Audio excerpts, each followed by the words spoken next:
Oh my god, my lovely buddies. Hello.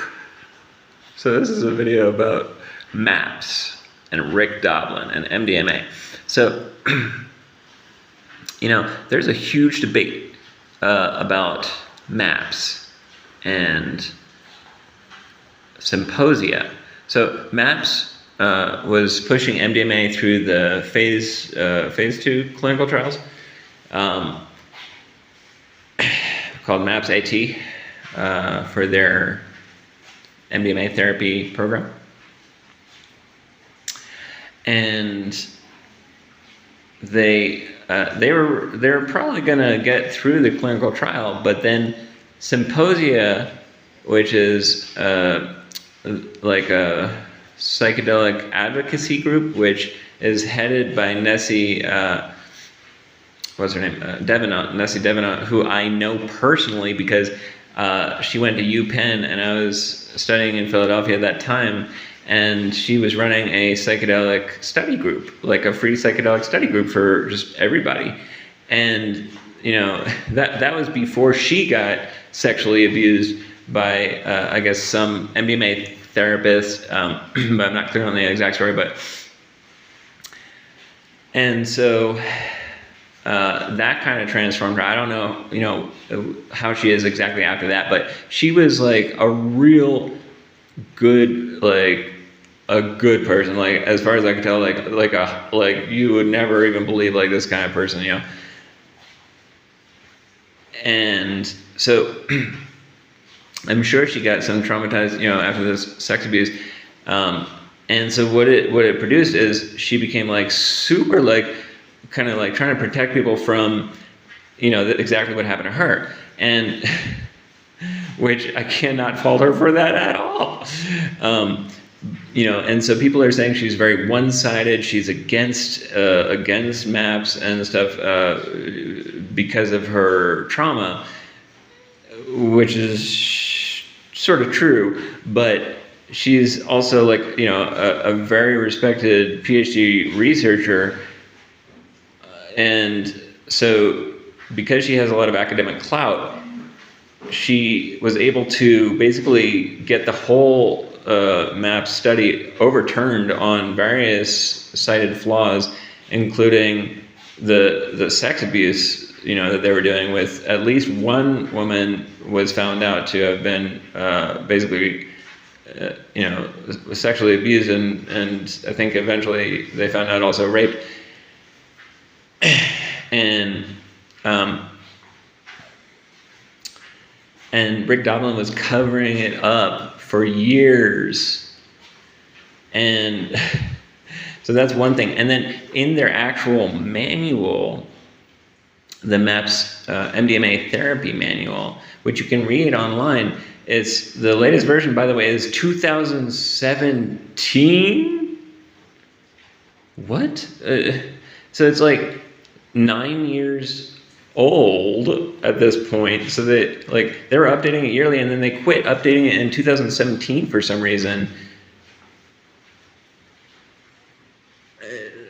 Nobody even mentioned this, but I'm the first person to even notice this apparently. So anyway, I guess they thought they perfected it at that point. And well, directly in the manual, it's talking about this kind of exposure therapy, and what they do is they, of course, not every therapist is going to do this if they're not comfortable with it, but it's in the manual, and it says like as a therapist, you're supposed to like touch the patient. Now, first of all, you set a safe word so that if they say their safe word, then you stop touching and whatever. But of course, the problem is like you're super high, you're gonna remember a safe word, and like you're trusting and shit because you're on MDMA. So, it can be fucking confusing. Just imagine someone, this therapist is like touching you in different places, and not only are they touching you, but when you start reacting in a bad way, like traumatized, that's a good sign for them. And so they push you, and they start like pushing you, and like, it can be even, getting to be a little violent, as we saw in the video with the woman that they were caught sexually abusing. And the therapists are saying, well, I was 100% sure that this is the thing to do because she didn't say her safe word. It's like, come on, like, yeah, come on, like even BDSM groups are going to tell you like this safe word thing, it's just not always an exact like test of anything. And so basically they got some like BDSM in their therapy manual, and so that's one thing. And then they were the whole study was completely scientifically like invalid because 90% of the subjects knew that they were on MDMA, because of course, like fucking duh, like I can't even believe 90%, like it should be like 100%, like so if you know what you're on, then it's unblinded. That means like the study is completely invalid. It could be placebo. I mean, there's no placebo control. So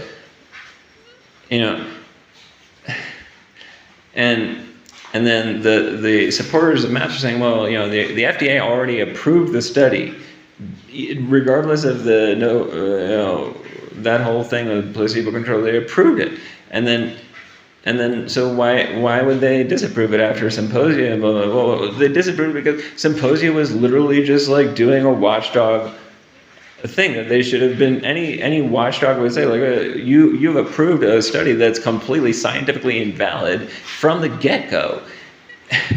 Not to mention, like, the therapists are all doing whatever the fuck they want to do. They're not even following the manual half the time. So look, and so the supporters of MAPS are saying, well, most of the patients actually had like tremendous benefit from this, and I'm sure they did, because if they had actual good therapists who actually didn't even care what the manual said, then it probably would help them, And actually, people do need some touch also, but like that could be a little bit dangerous. Therapists are like kind of notorious, by the way, for sexually abusing their patients. Like there's something like possibly up to like 40 to 60% of them are like sexually abusing their patients from the research I've done. And this is according to the patients themselves submitting complaints, and then the next therapist hearing from the client that their previous therapist sexually abused them. So now the question is, did it really happen, or are they crazy? So apparently, if you report this, the therapist is supposed to lose their license, but in actual fact, they never do, almost never. Because the licensing board knows that like these people are crazy. So like you're gonna trust a crazy person, and it's patient-client confidentiality, no cameras or anything. So basically, the whole therapy profession is just rife with just sexual corruption, and it's even directly stated by the American Psychological Association that transference is when the client gets in love with the therapist. Okay, that's transference. Then counter transference is when the therapist falls in love with the client. Okay, so that always happens, they say, when the therapy is working, which makes perfect sense, because wouldn't you fall in love with the person who's helping you in life like nobody else has ever helped you before, like your mommy and your daddy? Or maybe if you're a woman, it's mainly your daddy, and women are attracted to their daddies. By the way, that's the electric complex, but it's like literally true. I've seen this in so many women. If they have a dad who's like halfway decent, and so anyway, so they're saying so transference, countertransference is completely normal, and it should happen to prove that the therapy is working, but you just have to make sure that you don't actually get into a relationship with your client. Okay, so it's extremely, basically therapy is like extremely dangerous. I don't think anybody is even like, hello, this should be like the kind of the first thing that they tell you if you're thinking about therapy is like, it is extremely fucking dangerous because you're gonna probably fall in love with your therapist, and then they're, gonna want to rape you. So,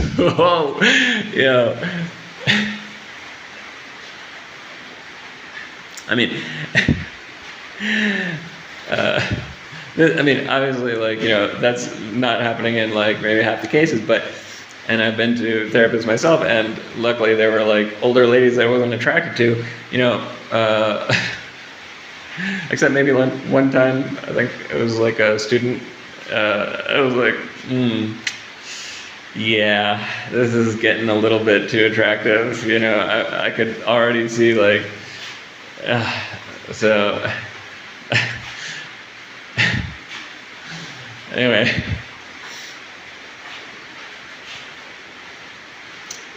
All right, back to the topic. So,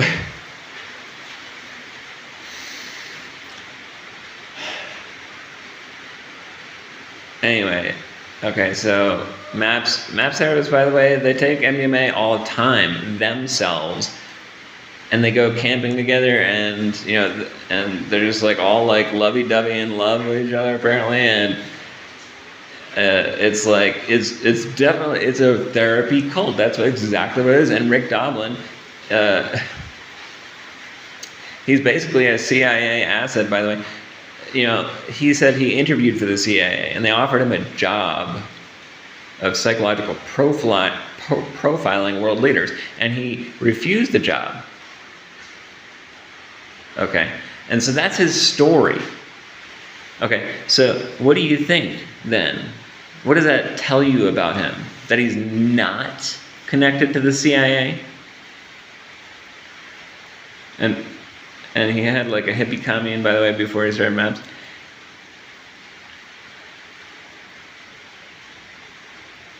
Does that tell you he's not connected to the CIA? Well, why would he interview for the CIA then if he wasn't trying to be connected to them? And do you know how the interview process works for the CIA? You should watch, what's this guy, the ex-CIA agent who's on the Diary of a CEO all the time. He's like mega popular now. And the funniest fucking story I ever heard in my life was from him. And he said, when you interview for the CIA, you're taking the exam. Okay. And then you hand in your exam and you think you're like so smart, and they're checking it, and they're just like right in front of your face, they're like, oh, yeah, you got a lot of good answers here, but you totally got your name wrong. That's not your name. And you're like, whoa.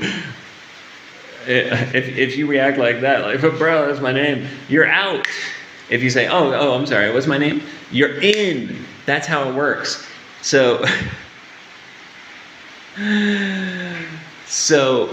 what does that mean? It means Rick Doblin got in to the CIA because they offered him a job, which means he is literally, you can't trust this dude. He's totally fucking fake, completely fake. You understand? And he's an asset at this point, if not an agent. And of course, you think the CIA, MK Ultra, you think they ever quit this kind of psychedelic research to see how they could mind control people? I mean, it's like literally the most obvious thing in the world. If psychedelics could wake people up to the truth, then this is like number one thing you got to control, right? So how are you going to control it? Well, you're going to create an organization to fund the creation of like a protocol for therapists that get like legalize this stuff, and then people get the therapy and like, mega healing from the MDMA shit, if it's done hopefully by a good therapist. And then what does that mean? So now these people who are like, mega healed now, so who are they going to pledge allegiance to now? Big daddy government who gave them the mega healing and who also traumatized them to begin with, which is why they need the mega healing, because civilization is a hoax. And the money economy is just absolutely like the worst thing that was ever invented. And societies are too large to even know who anybody is anymore. Everybody's like either a psychopath or a suspected psychopath, suspected CIA agent or something. I'm literally in Africa. Everybody thinks I'm a CIA agent. Because like, why else am I here? And and I look the part too, don't I? I kind of look like I could be an agent. You know what I mean? And I'm intelligent and shit, and so like intelligence, central intelligence. I mean, like Bitcoin, by the way. Anyway, so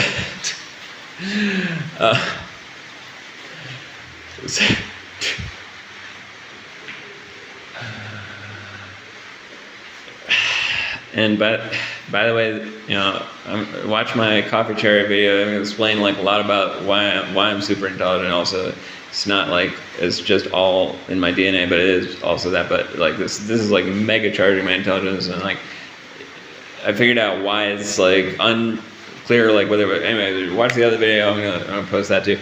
But anyway, so okay, the other thing about Rick Doblin, the CIA asset, is that, did you ever see his TED Talk where he's talking about how the amazing benefits of MDMA? Okay, so watch the fucking TED Talk, and then what do you think about that? I mean, wow, the benefits of MDMA are incredible. Whoa. But what did he not tell you in that TED Talk? Well, MDMA is neurotoxic, so people die from it a lot of times, and it's because of, basically it depletes magnesium, which does he not know anything about MDMA? You really think he doesn't know anything about it? Like, if his brain is still functioning, which I can't be sure, but I'm pretty sure it is, that means he does know how to make sure that MDMA is not neurotoxic, which basically you have to load up on magnesium, which I figured out myself. That's, if your jaw is tight on MDMA, that's because you're low on magnesium. And so I figured out, like, you need to take magnesium chloride specifically because it's almost the only form of magnesium that absorbs in about 1 minute. And so you actually can tell how much you need. But I have had to take up to like 20 grams of magnesium chloride. Like, I'm taking like a gram every minute to see, like, when my jaw loosens up. It's just like, whoa, like, it's like every minute is a little bit looser. And like, finally after like 20 grams of magnesium chloride, my jaw is like, and then people are wondering, why do they get like, the Tuesday blues after using MDMA? It was damaging your fucking brain because of magnesium depletion. And then after the magnesium depletion, it depletes your potassium, and then you're like almost dying of seizures and shit. And that's what happened to my second wife, and it's like, she basically never like fully recovered from that. And I know that like multiple people who MDMA has, ruined their fucking brain health long term. And some of them are not even aware of it. Of course, because when your brain is not working, you're not even aware of it a lot of times. So, and then they could have repaired, even if the damage does happen, they could have repaired it with DMSO, dimethyl sulfoxide. But again, most people don't like really know anything, and so they're just taking these drugs. And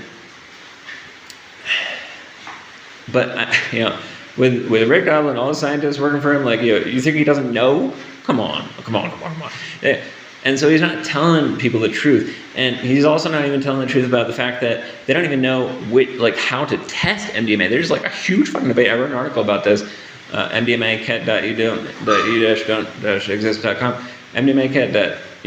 I'll try to link it in the description. But like, I wrote an article about this, very in depth. You can see there's like a huge debate about like, how do you even test MDMA, because they're not sure about the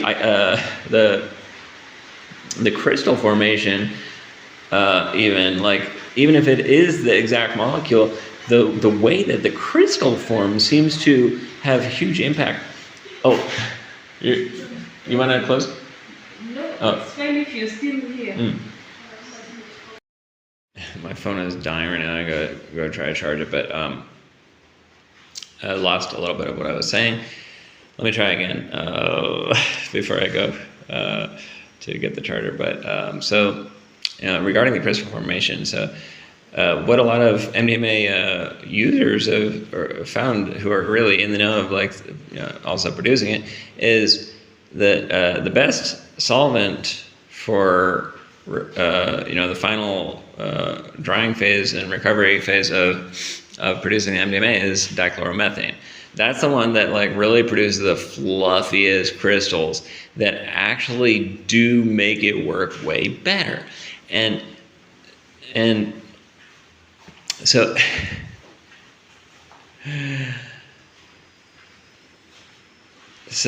but the problem with dichloromethane is it's super neurotoxic, and I worked with it myself, and you have to have a very good gas mask, and it's hard to find like actually a good one that actually like is real and shit, because China is so fake. But a good gas mask is probably gonna cost you like $500 at least, and not the $100, $200 ones.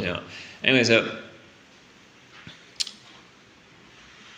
so you gotta be extremely careful working with DCM, and then you gotta hope that there's no residue of DCM in your product, because some people are like extremely sensitive to it, and so there's a lot of variables here. Is what I'm saying, and I'm sure Rick Doblin knows all this, or his scientists do, because they produce this MAPS tech on how to make MDMA. They said this is the best way to make MDMA. Well, it is the best way to make bulk MDMA, like in bulk. It really is.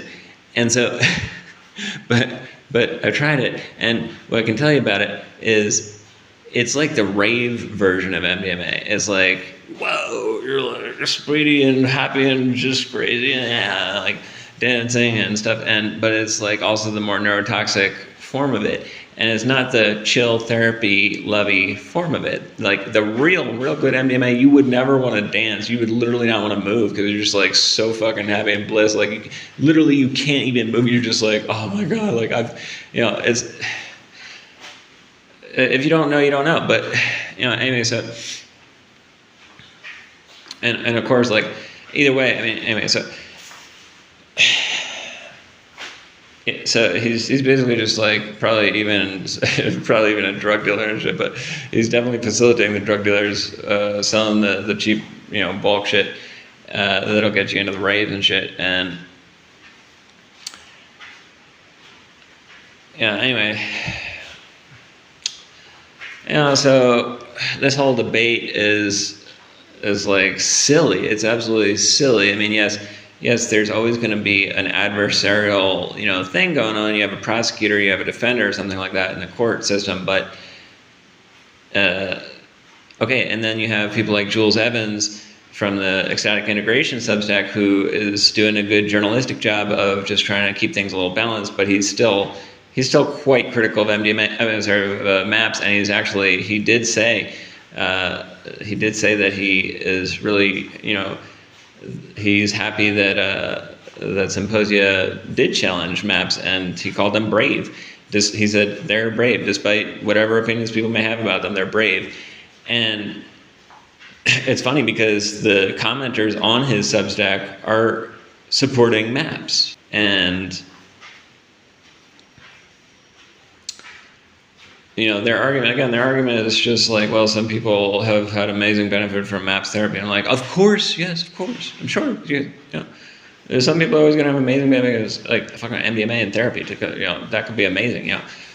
And it's not about like how amazing it could be, but it's about like how the protocol actually reads when you fucking read the protocol. Hello. And the people behind it, and like everything is just like they're shady as hell. And then they're connected with Martin Ball. Martin Ball, this dude, he's at the center of the 5-MeO-DMT movement, a therapy movement with 5-MeO-DMT. He's at the fucking center of it. He started the whole thing. Every single 5-MeO-DMT organization credits him with like all the pioneer working with like 21 books on it, and like he's an absolute nut job. His therapy is stated directly in Psymposia, got him to give them the agreement that he gives to the clients. Who else is going to do this besides Psymposia? Come on. And so he gave it to them. Can you believe it? He gave it to them because he's such a narcissist that he thinks that like he can do whatever he wants, and he's literally getting away with. Can you imagine? He's like Trump. He's like literally getting away with everything. But I'm not like against Trump in particular. Politicians are all like this, but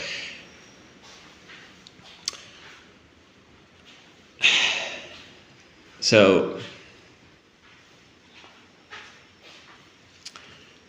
in his agreement for his therapy session, you can read it. It's 3 pages.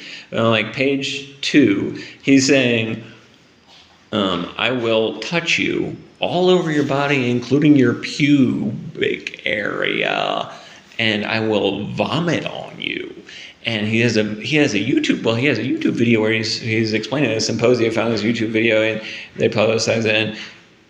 he's literally just explaining how it's important for him to vomit all over you, and he started doing it more and more now, and like everybody's loving it, and it's just the most amazing thing for therapy and shit, and you know, just grabbing their genitals and vomiting on them, and you know, any sane person would be like, yo, this guy should be in prison for the rest of his life. And in the therapy manual, he's saying, if you don't like what I'm doing to you, it's because your ego is coming into play and you're challenging, and you don't understand reality, and I have to show you what reality is. And but by the way, 5-MeO-DMT is extremely like the most dissociative psychedelic. I know people who have like gone blacked out and just lost completely lost their mind on this shit, and they don't understand what's going on. And then, you know, they think it's helping them or something, but like, no, it could be potentially helping some people when it's used in the correct way, not vaping it and you know, subdermal injection at low doses along with therapy. But it's a risk, you know, because it's so dissociative. So it's very easy to do spiritual bypassing when you're dissociating. It's not like ayahuasca, which is like completely in your face. Everything is like in your face. Like these are your problems, bro. And like Boga especially is like, yo, here, look, check this out. You really want to be like this, yo? No, 5-MeO-DMT is like not at all like that. It's like, yo, ego's gone and supposedly, and like now you're like God and everything. Like that's what 5-MeO-DMT is. They call it the God molecule and stuff. Look, yeah, that's cool if you can have the God experience, but you're not God, bro. You're not God. If you think you're God, like that's called NPD. That's called fucking narcissistic personality disorder. You're a psychopath.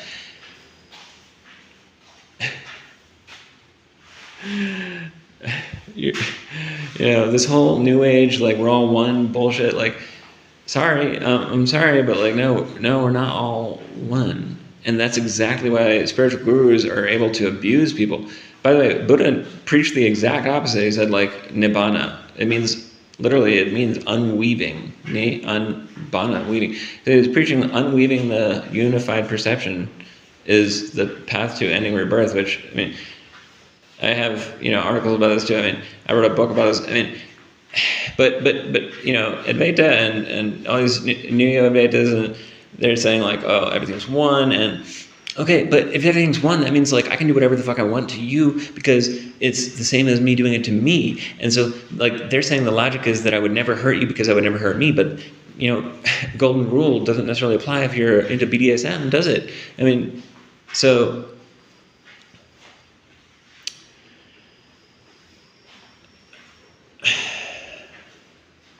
that's why all these, you know, Hindu gurus and shit, they're all, literally every single one of them is a narcissistic abuser, with perhaps a certain few exceptions, like possibly Ramana Maharshi was not, and,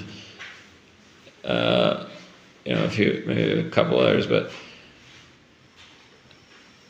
just like Sadhguru killed his wife. By the way, Sadhguru killed his wife.wordpress.com. It's like, you know, the evidence is like extraordinarily clear. He claims she died from wearing a copper bangle. No, not wearing a copper bangle around her ankle. He says you need to wear a copper bangle or else you'll die when you meditate.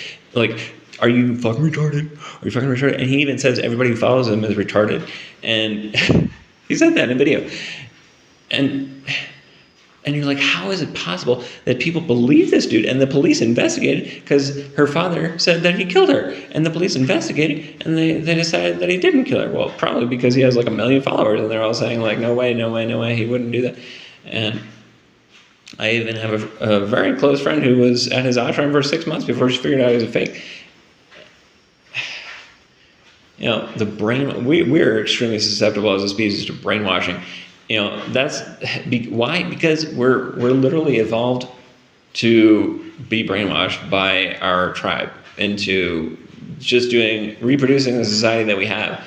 Like, we're not evolved for critical thinking. That's a very recent development that we've developed in these hyper mega civilizations that we have. And only like 1% of the people in these civilizations are even trained in critical thinking. So, you know, when you start thinking critically, you become extremely alone because, like, literally, who can even understand what you're saying anymore? And when I was a child, like I noticed this immediately when I started like reading books. Immediately I noticed, wait, why do I believe everything I'm reading? Immediately, I believe everything I'm reading immediately. I mean, yes, you can question it later maybe, but the fact that you're just automatically believing it, what you're reading is crazy. Have you ever noticed that? When you're reading a book, like it's telling you things and you're just like automatically like, oh, really? Oh. And then later maybe you question a little bit, but like, just check it out. Like, if you haven't really developed your critical thinking skills, like, think about when you were a child and you started reading, like, anything you read. I mean, of course, like, children are programmed to accept teaching from their parents. That's how they survive. So this is like, do you understand how dangerous this is, that we're programmed to accept the teachings of our parents, but now our parents are not our parents anymore. They're like the government, you see? And so we're programmed to literally just believe everything the government tells us. And then people say, no, I don't trust the government. Yeah, you don't trust the government because they literally created like the two-party system and stuff, so multiple parties, whatever, so like they're supposedly contradicting each other, so you don't trust the government anymore because they're always, saying like, oh, that one's bad, this guy's bad, this guy. That's why you don't trust the government. But if you look at societies where, like China, for example, the trust in government is really interesting to examine, because on the surface, everybody trusts the government, because if you don't trust the government, you're nobody. You're in jail, you're dead. So on the surface, everybody trusts the government. Like behind the scenes, nobody trusts the government. Unless they're just stupid. Because everything on the news is positive in China. Can you believe it? Everything on the news is positive? Hello? Wait, that's impossible. That's not possible to everything be positive. So like, if a disaster happens on the news in China, it's not about, oh no, like so many people died. It's like, we just saved so many people's lives in this disaster. Like, the government is fucking amazing. Like, everybody's like, yeah, China, amazing. You see, so you can just spin everything positively, even without even necessarily lying all the time. But it has a cumulative brainwashing effect. And I even know a guy in China who, I think they finally got rid of him, but Quincy, if you're out there, I haven't heard from you in like a year or two. And he was giving people ayahuasca in China. I was like, are you sure this is safe, bro? And he was like, yeah, everybody's getting enlightened. I'm like, yo, they're gonna fucking kill you pretty soon. So like, this is not allowed. And he's like, no, it's all cool. It's all cool. And it's like completely disappeared. I contacted his best friends, and like they have no contact. Like, this guy is like, you just never talk about him again. I literally was like with him for like a week, in Cambodia. He's like a damn nice dude, he's like, and he's definitely dissociated as fuck, but like he's really like got a good heart, and his brain could be a little better if you were not so dissociated. But anyway, so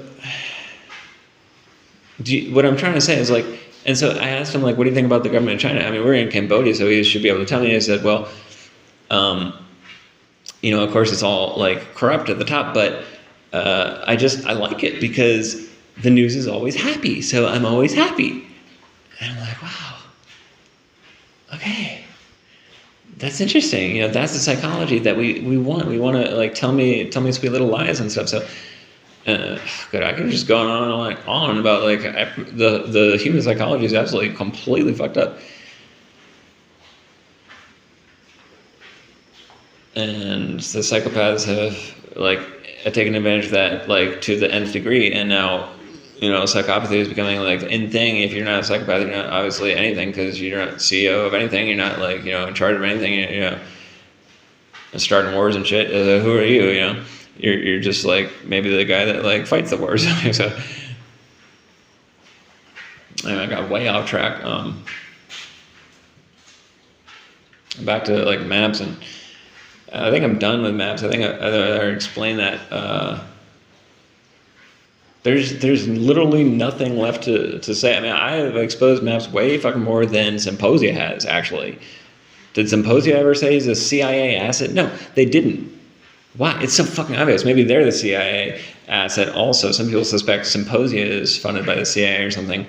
And I'm not trying to cast aspersions on Nessie because I did know her to some degree a little bit, but the thing is, like, you don't know nobody in this society because, like, the CIA is a thing, and they did 9/11, by the way.